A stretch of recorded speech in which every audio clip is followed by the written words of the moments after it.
Papa Baker just put a bread in the oven, and then the oven was starting to shake, and then boom, the bread came out. Born and Bred is a love letter to family-friendly RPGs, mainly Paper Mario, and even though the task seems impossible to capture that childlike wonder, Born and Bred manages the insurmountable task of getting fairly close to capturing the essence with a game that will surely scratch a lot of the same itches that fans of Paper Mario have. Mario has a big advantage of being part of pop culture since the 1980s, and that means that most people are somewhat familiar with the story of the Mushroom Kingdom at this point. Born and Bred unfortunately lacks familiarity, and this leads to a heavy amount of dialogue at the start, which is a little tough to immediately digest between all of the information about the plot as well as how to play the game. The visuals are gorgeous with its clean and cartoonish art style, the score serves the journey well, and the writing is fun and whimsical, but it does lack a witty sense of humor that is a defining quality of the Paper Mario series. There is also a fun active turn-based system with each skill requiring a different minigame to execute. You aren't alone in your journey to save the world, as you quickly find an eccentric group of characters willing to help you on your adventure, and each ally you find has a different skill for battle, but also for exploration, which means that you will always need to be aware of your environment and how to access hidden areas.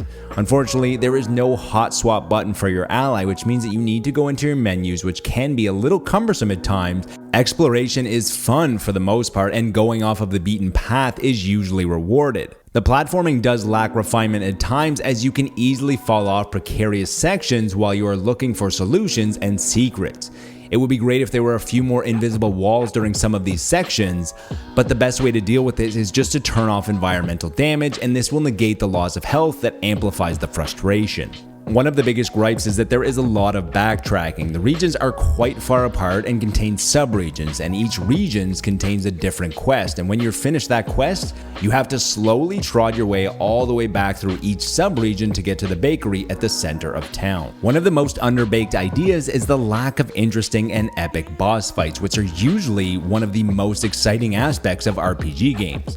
Boss fights typically push the player to the brink and show you something that you haven't seen, but instead they are mostly just stronger enemies in this case that seem out of place and in such an imaginative world. There are also a few occasional visual bugs, but nothing that affected the performance of the game. It is also crucial to save your game after every large story beat, because when you die, the options are to start from the beginning or your last save, which can lead to some disappointing revelation. All of the elements, or in this case ingredients, are here that have made Paper Mario such a cult hit since its introduction over 20 years ago. Turn-based adventure, vibrant worlds, whimsical art style, eccentric allies, interactive combat, and many other things. But Born and Bred does plenty to stand on its own, sometimes for better and sometimes for worse. Most of the issues with Born and Bred can be tweaked, and some post-release updates including a few more invisible walls, a fast travel system, and a better autosave system.